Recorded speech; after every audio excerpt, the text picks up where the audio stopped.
What do you think of Harvey and Eddie? Pretty cute, huh? You know, they're a good example of what humor, wisdom, and grace looks like in friendship. Of course, that's an old friendship. You can tell they've got a lot in common and they have a lot of common understandings. But this is really what we're looking for in our relationships with each other. This capacity to laugh together, to be wise together, and to experience the grace of life unfolding as it is in the moment together. And I think that's a pretty good example of what that looks like. You know, when we really look at it, it takes all three of those things: humor, wisdom, and grace, to sort of form the foundation of our relationships, not only with each other, but really with life in general. But it's especially important when we're forming our relationships with each other, and especially soul friendship, those special deep heart connections that we were talking about this month. And one of our authors says, when we're able to step into this place of humor, wisdom, and grace, this is where the sweetness of life reveals itself. Didn't you think there was sweetness in that friendship that you saw? That sort of sweet innocence that sort of births itself in our relationships. So really, it's the simple things in life, just the everyday stuff, the music, the modern culture, whatever that is, it's that stuff that is so important.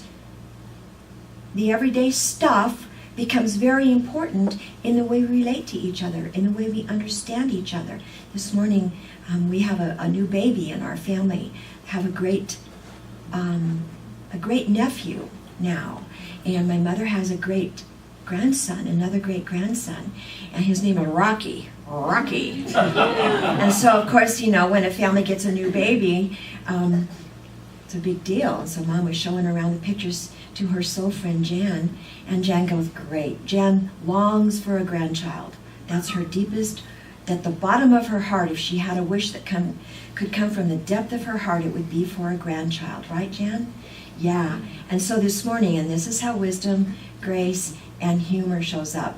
Jan goes, you get a baby and I got a cucumber. And so she pulls out her iPhone. Alice is showing her new baby Rocky to Jan, and Jan pulls out her cell phone and she shows a beautiful green cucumber on her kitchen counter. Now, the reason I'm telling this story is because there's a deep soul connection between Jan and Mom, Jan and her friend Alice. And they have an understanding about the deep longings that they have, their mutual longings. They have this sympathetic joy that doesn't want to compete or be jealous of other things, and an understanding and a way to bring humor to that deep longing that's not yet birthing itself, and it's looking like a cucumber today. So do you understand what I'm saying? This isness of life, but the capacity to be together in a relationship that honors and recognizes the whole picture. And it requires humor. Sometimes some of our deepest pains can be softened when we bring them forth with a sense of humor, and have somebody receive our humor in a way that we recognize at a deeper level. Isn't that true? Yeah. So really, we can't really see who we are completely until we're in a relationship with another, whether it's a casual relationship or a deep soul friendship. The mirror of who we are comes through the eyes and through the energy of whatever is reflecting us back to us. And that's what we're talking about today. So we got to pay attention. We really need to pay attention to this cultivation of soul friendships or connection, or developing this circle of belonging, because you know what? It's a sacred art. It's what we're all here to do.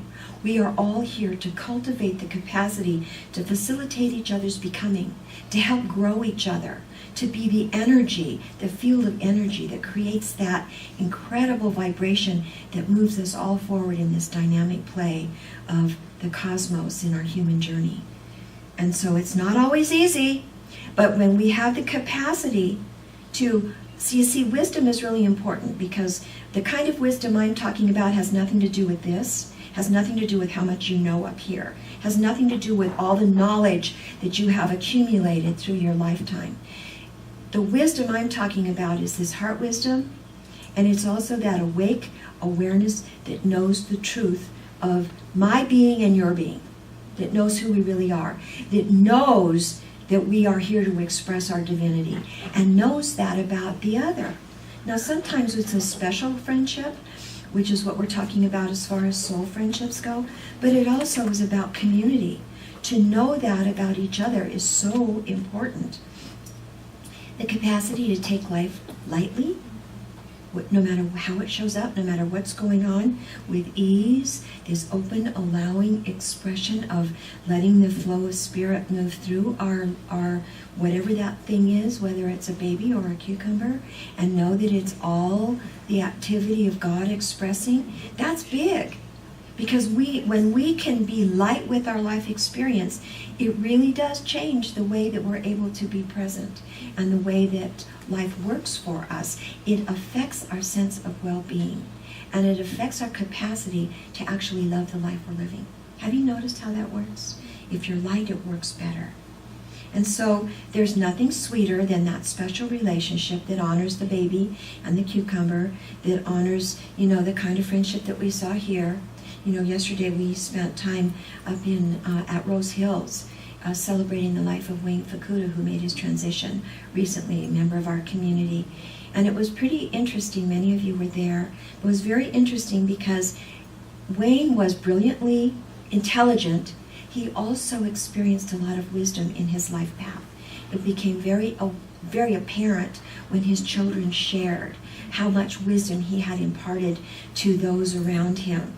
And the nature of the service itself was a demonstration of his humor, of his willingness to play in life, to be, that sanctuary was a huge chapel. It was probably seated 200 to 300 people.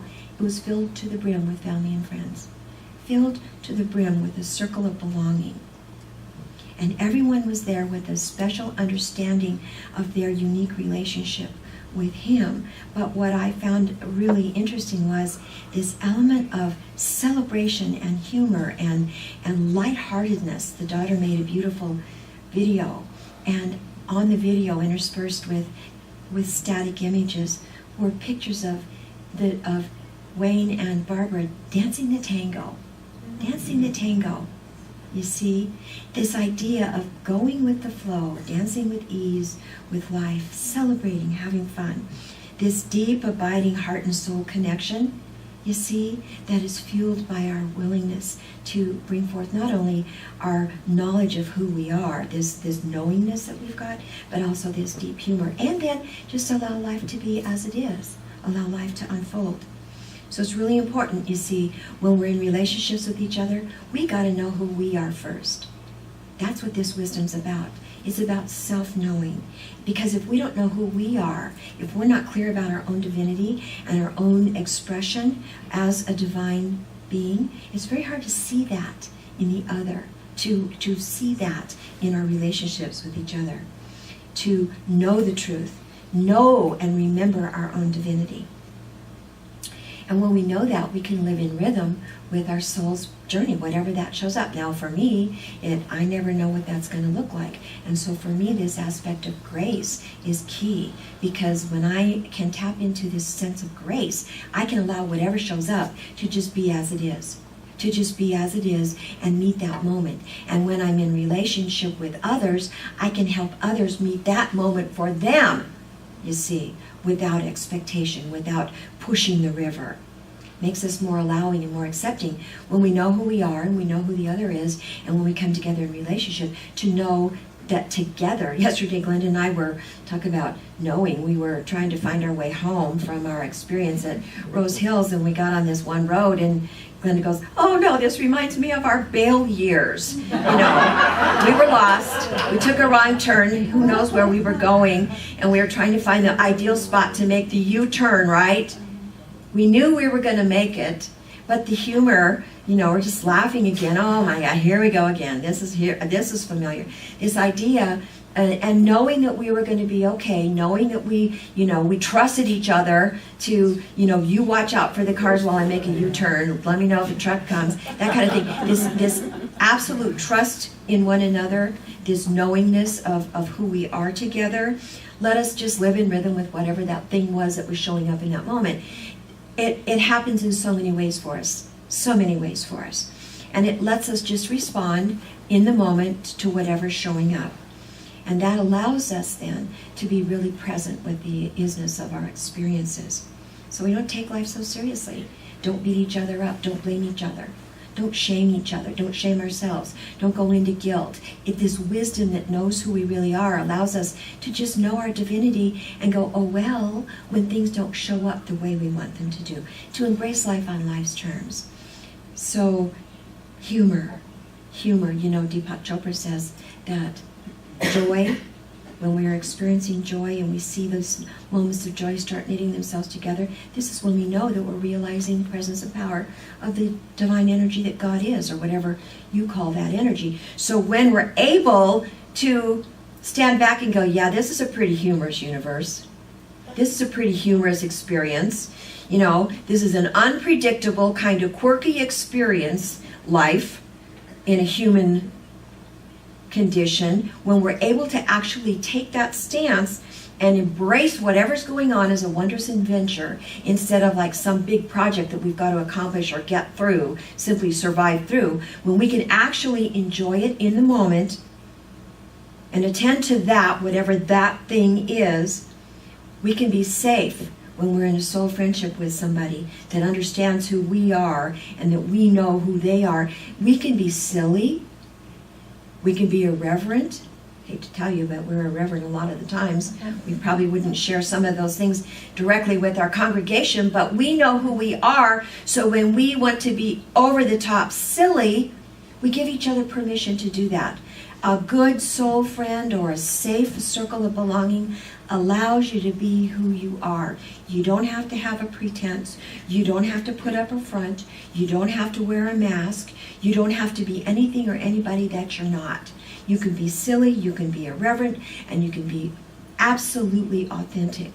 And you can be joyful and laugh and be humorous and celebrate in whatever way comes forth. Actually, the humor that we bring forth allows us to appreciate life in general, no matter how it shows up. It's good for us.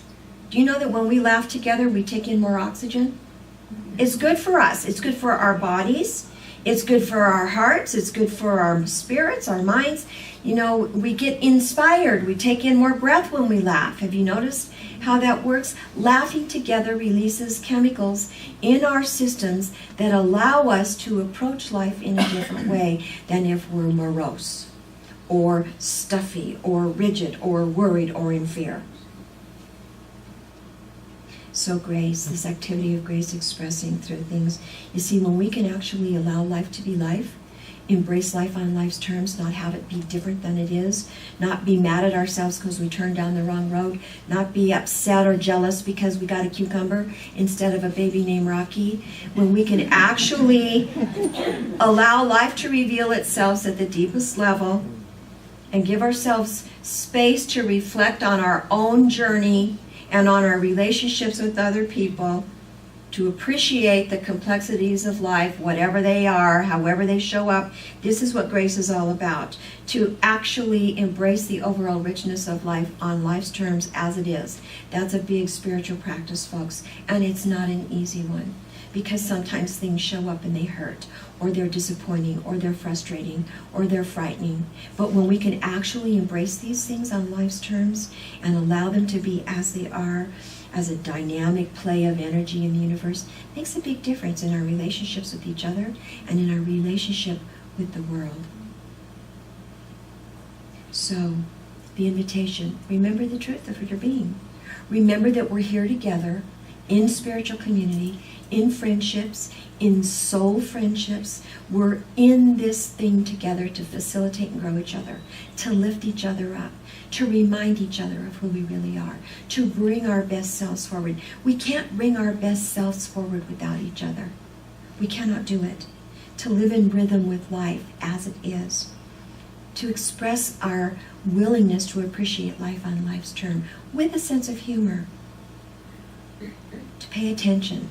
See, if we don't pay attention and recognize that we're on a soul journey and take care of our own soul's journey and then help take care of each other, we're missing it. We're missing it. There is a sacred art of this soul friendship, of this circle of belonging.